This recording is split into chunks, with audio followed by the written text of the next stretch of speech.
नमस्कार साथियों, आपका बहुत बहुत स्वागत करता हूं आपके अपने YouTube चैनल निर्मल एस्ट्रोलॉजी में। साथियों, आज हम बात करेंगे कि जब बुध ग्रह कुंडली में अशुभ होते हैं तो वो किस प्रकार का प्रभाव देते हैं और ऐसे अशुभ बुध को हम किस प्रकार से पहचानें। साथ ही साथ में बुध को सही करने के भी मैं आपको आज कुछ आसान व असरदार उपाय बताने वाला हूं। तो आज के वीडियो में हम अशुभ बुध के कुछ सामान्य लक्षणों पर चर्चा करेंगे। ऐसे सामान्य लक्षण जो कि सामान्य जीवन में आपको देखने को मिलते हैं। तो यदि आप ज्योतिष को नहीं समझते हैं तो भी आप इन लक्षणों को जानकर ये पहचान पाएंगे कि कहीं आपके बुध अशुभ तो नहीं है। इसके साथ साथ यदि आप ज्योतिष को समझते हैं तो भी मैं कुंडली में कुछ ऐसी स्थितियां बताऊंगा जिसे आप देखकर समझ जाएंगे कि बुध आपके अशुभ हो रहे हैं। इसके साथ साथ बुध को सही करने के मैं 7 रामबाण उपाय आज आपको बताने वाला हूं, जिससे कि बुध के अशुभ प्रभाव शांत हो पाएं। तो आइए शुरू करते हैं आज का वीडियो और विषय को अच्छे से समझने का प्रयास करते हैं। साथियों, बुध जो कि ग्रहों के युवराज माने जाते हैं, हमारे जीवन में बहुत सी इंपॉर्टेंट चीजों के कारक होते हैं। जैसे कि हमारे जीवन में हमारी बुद्धि के कारक बुध ग्रह माने जाते हैं, हमारी वाक शक्ति के, वाक चातुर्य के, स्मरण शक्ति के, तर्क शक्ति के, शिक्षा के, मैनेजमेंट के, व्यापार के और हमारे शरीर के स्नायु मंडल के कारक भी बुध देव ही माने जाते हैं। तो साथियों, जब बुध जीवन में अशुभ प्रभाव देने लगते हैं तो ये सबसे पहले व्यक्ति की बौद्धिक शक्ति को कमजोर करते हैं, यानी कि व्यक्ति के सोचने समझने की और तर्क को समझने की जो शक्ति है वो कमजोर होने लगती है, स्लो हो जाती है। व्यक्ति बार बार किसी चीज को समझने की कोशिश करता है और देरी से वह उसे समझ में आती है। किसी चीज के पीछे क्या कॉन्सेप्ट है, क्या तर्क है, क्या लॉजिक है, इसे समझने में समय लगने लगता है व्यक्ति को, या कह सकते हैं इंटेलेक्चुअल एबिलिटी स्लो हो जाती है, व्यक्ति की मंद बुद्धि हो जाती है। इसी के साथ साथ कंसंट्रेशन पावर की कमी होना, यानी कंसंट्रेशन पावर में स्लो हो जाती है, व्यक्ति की एकाग्रता में कमी हो जाती है। आपने ऐसे बहुत सारे बच्चे देखे होंगे जो पढ़ाई करते वक्त उनकी एकाग्रता बहुत बार बार भंग होती है, बहुत बार भंग होती है, वो ध्यान नहीं दे पाते।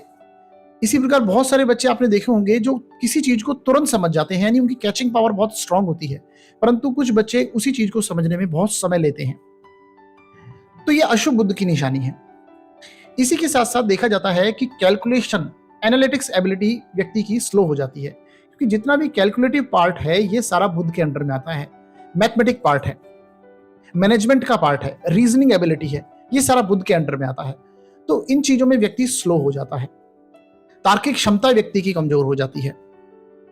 मैथमेटिक्स में व्यक्ति कमजोर होता है। गणित करने में गणित करना उसे बोरियत लगता है। आपने देखे होंगे ऐसे बहुत से बच्चे हैं जो शिक्षा के समय उनको गणित बहुत बुरी लगती है, या फिर आप कह सकते हैं गणित उनको बिल्कुल अच्छी नहीं लगती।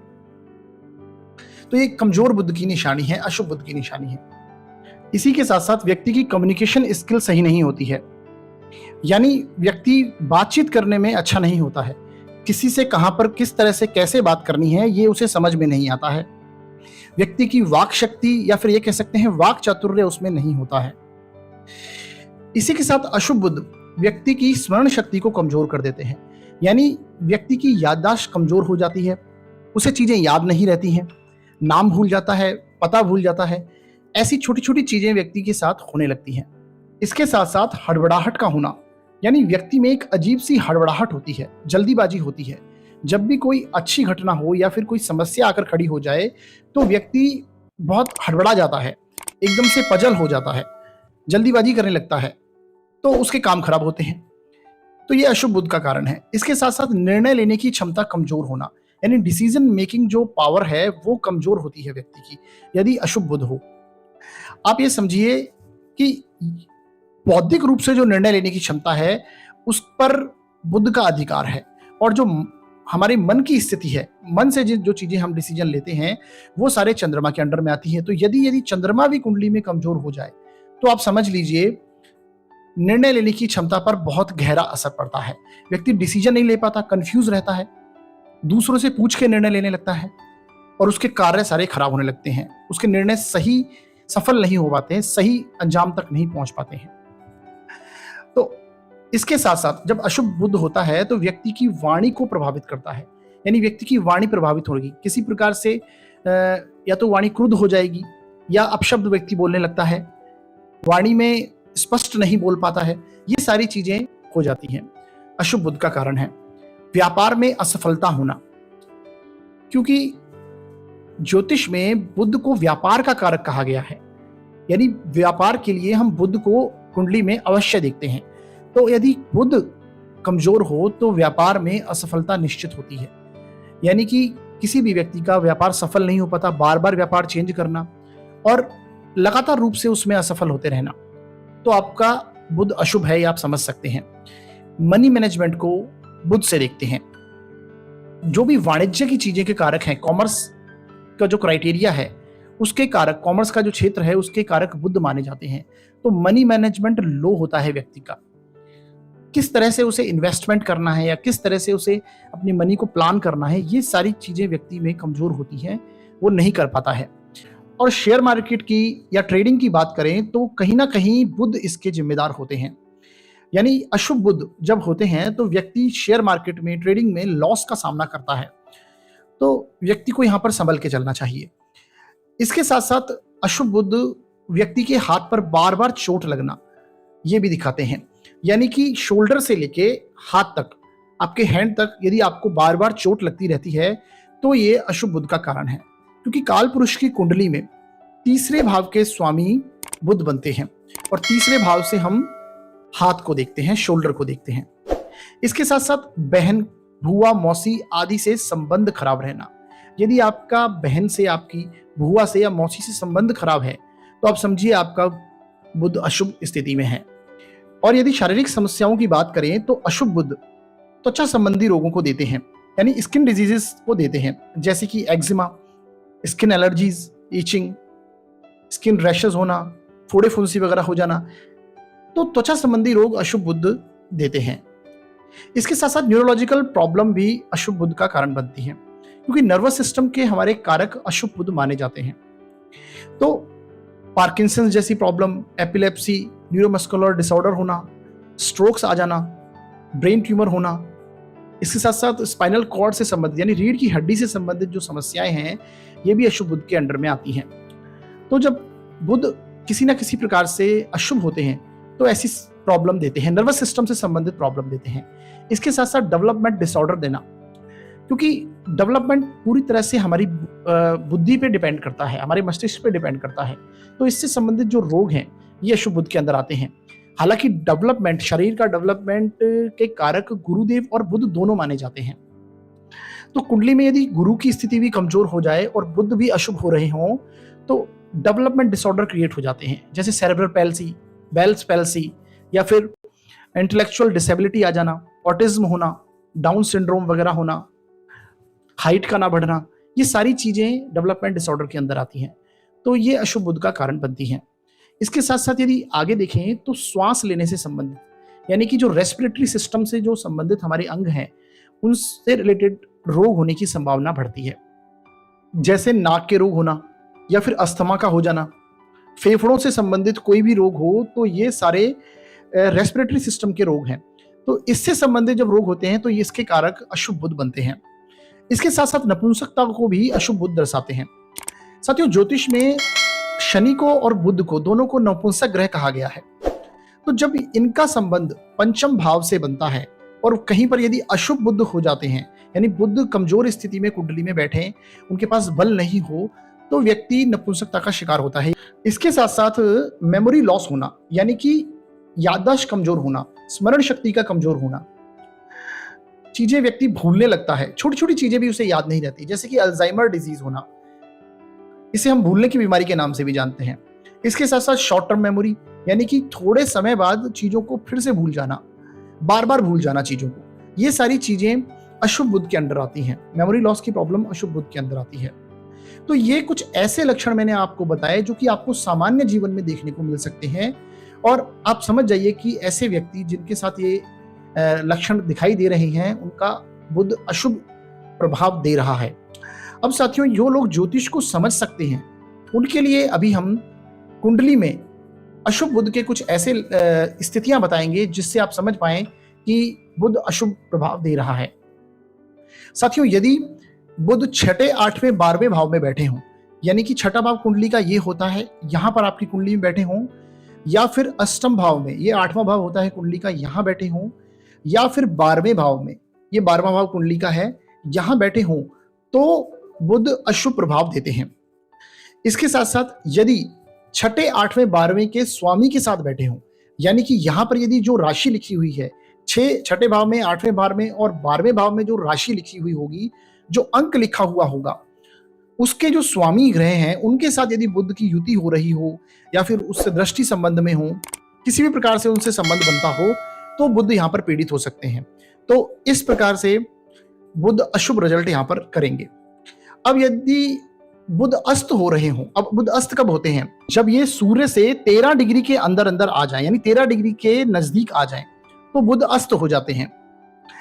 इसके साथ साथ यदि बुध मृत अवस्था के हों तो भी अशुभ प्रभाव देते हैं। मृत अवस्था यानी कि लास्ट डिग्रीज में हो, 27, 28, 29 डिग्री में हो, तो भी ये नेगेटिव रिजल्ट करते हैं।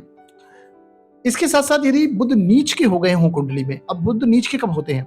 जब ये मीन राशि में बैठते हैं, यानी कि 12 नंबर में यदि आपकी कुंडली में बुध लिखे हैं, तो आप समझ जाइए कि बुध अशुभ प्रभाव दे रहे हैं, और उनका यदि नीच भंग नहीं हो रहा हो, ये आप जरूर देख लीजिएगा। तो 12 नंबर में यदि बुध बैठे हैं तो इस प्रकार ये अशुभ रिजल्ट जरूर करेंगे। अब यदि बुध शत्रु राशि में बैठे हों, तो बुध की शत्रु राशि कौन कौन सी है? मंगल की राशि, यानी कि मेष राशि में हो, वृश्चिक राशि में हो, गुरु की राशि में हो, धनु या मीन में हो, या फिर चंद्रमा की राशि 4 नंबर में हो, तो ये अशुभ प्रभाव करेंगे। अब ये कुंडली के ऊपर भी डिपेंड करेगा कि कुंडली में तत्कालिक मैत्री इनकी हो रही है या नहीं हो रही उनके साथ में। तो यदि शत्रु राशि में होंगे, अति शत्रु की राशि में होंगे, तो बुध यहाँ पर नेगेटिव रिजल्ट करेंगे। इसके साथ साथ बुध यदि शत्रु नक्षत्रों में हो तो भी वहां पर नेगेटिव रिजल्ट जरूर करते हैं। तो ये कुछ ऐसी स्थितियां हैं जिसमें बुध अशुभ प्रभाव देते हैं, तो ये आपको यहाँ पर कुंडली में देखना होगा। तो अब हम बात करेंगे अशुभ बुध के कुछ अचूक और असरदार उपायों के बारे में, जो कि अशुभ बुध के परिणामों को कम करते हैं और शांत करते हैं, और इनके शुभ परिणामों में वृद्धि करते हैं। साथियों, आज जिन 7 उपायों पर हम चर्चा कर रहे हैं, ये अनुभव में लिए हुए और लोगों द्वारा आजमाए हुए उपाय हैं। आप ये कह सकते हैं कि ये अशुभ बुध के रामबाण उपाय हैं। तो ऐसे 7 उपायों पर हम चर्चा करने वाले हैं। सबसे पहले हम बात करेंगे पर्सनैलिटी रेमेडीज के ऊपर, जो कि आप अपने जीवन में धारण करके इनके परिणामों को शांत कर सकते हैं। सबसे पहली पर्सनैलिटी रेमेडी है कि आपको अपनी संगत को सही रखना है, यानी सत्संगत करनी है, क्योंकि सही संगत करने से हमारी बुद्धि भी सही कार्य करती है। अगर आप कुसंगत करेंगे तो जो हमारी बुद्धि है वो गलत रास्ते पे जाने की कोशिश करती है। इस वजह से, और बुध बुद्धि का प्रतीक है, इस वजह से आपको अपनी संगत को सही रखना है, और जिससे आपकी बुद्धि सही कार्यों में कार्य करे। और आपको एकांत में ध्यान लगाना है, यानी आपको रोज कुछ ऐसा समय निकालना है जो आप अपने एकांत में अपने आप के लिए दे पाएं, उसमें ध्यान लगा पाएं। अब ध्यान कैसे लगाना है साथियों? आपको नॉर्मल आसन की स्थिति में बैठना है और अपनी श्वास पर ध्यान लगाना है, या फिर आप ओम का उच्चारण भी कर सकते हैं, और ओम का उच्चारण करते हुए आप ध्यान लगाएं। आपको आपकी जो बुद्धि है, बौद्धिक स्तर है, वो आप में आपको वृद्धि होती हुई नजर आएगी। इसके साथ साथ आपको प्राणायाम, योग आदि भी करना है, क्योंकि प्राणायाम करने से जो हमारे श्वास से संबंधी बीमारियां होती हैं, जो अशुभ बुध के कारण होती हैं, उसमें आपको फायदा देखने को मिलेगा। इसके साथ साथ आपको अपनी भाषा को सही करना है, क्योंकि साथियों बुध हमारी वाणी के कारक हैं, हमारी लैंग्वेज के कारक हैं, कम्युनिकेशन स्किल्स के कारक हैं। तो आपको अपनी भाषा को सही करना है। बिल्कुल भी अपशब्द आपको यूज नहीं करने हैं अपनी लैंग्वेज में, रिस्पेक्टेड वर्ड्स को लेके आना है। आप जब भी अपने किसी सामने वाले से बात करें तो बहुत अच्छे से बात करने की कोशिश करें। अब इसकी प्रैक्टिस आप खुद घर पे भी कर सकते हैं। जैसे आप अपने आप से आप अपने मिरर में देख के अपने आप से बात करें, और इससे आपकी धीरे धीरे कम्युनिकेशन स्किल्स मजबूत होगी, उसकी प्रैक्टिस करें, और आप अब देखेंगे कि आपका बुद्ध स्ट्रांग होता हुआ आपको दिखाई देगा। इसके साथ साथ आप अपने धन को और समय को मैनेज कीजिए, क्योंकि बुद्ध मैनेजमेंट के कारक हैं। जब आप मैनेज करना सीखेंगे अपनी चीजों को, तो बुद्ध वहां पे स्ट्रांग होते हुए आपको नजर आएंगे। आपको जो मनी का मैनेजमेंट करना है, वो पूरे प्लानिंग के साथ करना है, कहां पर कैसे खर्च करना है। इसके साथ साथ अपने टाइम को कहां पर आपको इन्वेस्ट करना है, क्या उसका आउटपुट है, ये सारी चीजें आपको यहाँ पर देखनी है। इसके साथ अपनी दिनचर्या, जब ये सारी चीजें सही होंगी तो आपकी दिनचर्या ऑटोमेटिक सही होने लगेगी। जब आप अपने समय को मैनेज कर पाएंगे तो दिनचर्या, आपका जो डेली रूटीन है वो ओके होने लगेगा, अच्छा होने लगेगा। ये कुछ ऐसी पर्सनैलिटी रेमेडीज हैं जिन्हें आप करने से आप अपने बुध को सही कर सकते हैं। अब बात करते हैं हम ज्योतिष उपायों के ऊपर। तो सबसे पहला उपाय है, आपको हरी वस्तुओं जैसे कपड़े, हरी वस्तुएं जितनी भी हैं जैसे कि कपड़े हैं या फिर खाद्य सामग्री है जैसे मूंग दाल है या फिर सब्जियां हैं, हरे चारे हैं, इन सारी चीजों का आपको दान करना है। प्रति बुधवार को इसका दान करें तो आप अपने अशुभ बुध को सही कर पाएंगे और अच्छा परिणाम ले पाएंगे। इसके साथ साथ तांबे के बर्तन में जल पिए। आपको रोज सुबह तांबे के बर्तन में पानी पीना है। ये साइंटिफिकली भी अच्छा होता है और वैसे भी आपको बुध को शांत करने के लिए तांबे के बर्तन में जल पीना है। इसके साथ साथ आप बुधवार के दिन कोई भी तांबे के सिक्के का आप जल प्रवाह कर सकते हैं, यानी बहते हुए पानी में, नदी में, किसी में आप सिक्के को प्रवाह कीजिए। और इसके साथ साथ आपको बहन भुआ से संबंधों को सही करना है, यानी जो भी आपके बहन है, भुआ है, मौसी हैं, इनके कारक माने जाते हैं बुधदेव, तो इनके साथ आपको रिलेशंस अपने इंप्रूव करने हैं। यदि आप इनसे रिलेशन इंप्रूव करते हैं तो आप अपने बुध को सही कर सकते हैं, उनके अच्छे परिणाम प्राप्त कर सकते हैं। अब सबसे इंपॉर्टेंट उपाय के ऊपर बात करते हैं। साथियों, आपको गणपति अथर्व शीर्ष का पाठ प्रति बुधवार को करना है। साथियों, ये पाठ बहुत ही असरदार है। इसका पाठ आप प्रति बुधवार को कीजिए और प्रतिदिन हो सके तो प्रतिदिन कीजिए। और गणेश जी को प्रतिदिन दूर्वा चढ़ानी है, आपको उनके चरणों में दूर्वा अर्पित कीजिए और अपनी कामना मांगिए। साथियों, ये बहुत ही इंपॉर्टेंट उपाय है। इसके साथ साथ आपको गणेश जी के मंत्र का जाप करना है, जो है ओम गम गणपतये नमः। इसका आपको पाठ करना है। इसके साथ साथ बुद्ध के मंत्र का ओम बुम बुद्धाय नमः, ओम बुम बुद्धाय नमः के मंत्र का जाप भी आप, इन दोनों मंत्रों को आप 108 बार प्रतिदिन करें। तो साथियों, आपको अशुभ बुध के परिणाम आपको कम होते हुए मिलेंगे और उनके अच्छे परिणाम आप प्राप्त कर पाएंगे। इसके साथ साथ लास्ट जो रेमेडी है वो है बुध के रत्न पन्ना धारण करना है। आपको बुध का रत्न जो कि पन्ना होता है वो धारण करना है। अब साथियों, इसको धारण करने से पहले आपको एक अच्छे एस्ट्रोलॉजर से, विद्वान से, या यूं कहें अच्छे ज्योतिष से सलाह लेनी है, क्योंकि आपकी कुंडली में कुछ ऐसी स्थितियां होंगी जिसके जो इस रत्न को सपोर्ट करेंगी। बुध की ऐसी स्थितियां होंगी, तो ये आपको पहले देख लेना है। आपको अपना कुंडली का विश्लेषण करवा लेना है, फिर इस रत्न को पहनना है। अदरवाइज आपको मेंटली रूप से और शारीरिक रूप से दोनों तरह से आपको परेशानी का सामना करना पड़ सकता है अगर आपने बिना चेक कराए पहन लिया रत्न। अब इसे कैसे पहने? तो साथियों, इस रत्न को आपको अंगूठी में जड़वा लेना है। आप इसे चांदी की, सोने की या तांबे की अंगूठी में जड़वा सकते हैं, ये आपकी कुंडली पर निर्भर करेगा। तो इसे अंगूठी में जड़वाकर आपको बुधवार को सुबह सूर्योदय होते ही जो 1 घंटा होता है, यानी बुध का जो होरा है, उसमें आपको मंत्र का जाप करके, बुध के मंत्र का जाप करके और फिर इसे पवित्र करके, प्राण प्रतिष्ठा करके, फिर इसको आपको दाहिने हाथ की अपनी कनिष्ठिका उंगली, सबसे छोटी जो उंगली होती है, चीची उंगली जिसे बोलते हैं, इसमें इसे पहनना है। तो आपको इसके अच्छे परिणाम प्राप्त होंगे। तो साथियों, ये थे हमारे आज के अशुभ बुध के कुछ अचूक उपाय। तो साथियों, आपको हमारा वीडियो कैसा लगा ये आप हमें कमेंट बॉक्स में जरूर बताइए। हमारी वीडियो को आप लाइक कीजिए, शेयर कीजिए वीडियो को और चैनल को सब्सक्राइब कीजिए। और यदि आपको कोई सुझाव देना है या फिर कोई भी डाउट है तो आप हमें कमेंट बॉक्स में लिख सकते हैं। और यदि आप हमें कॉल करना चाहें तो हमारा नंबर डिस्क्रिप्शन में दिया हुआ है, आप हमें कॉल भी कर सकते हैं। और यदि आप अपनी जन्म कुंडली का विश्लेषण करवाना चाहते हैं तो भी आप डिस्क्रिप्शन में दिए हुए नंबर्स पे आप हमें कॉल कर सकते हैं। न्यूनतम शुल्क लागू रहेंगे। तो हमारा वीडियो देखने के लिए बहुत बहुत धन्यवाद।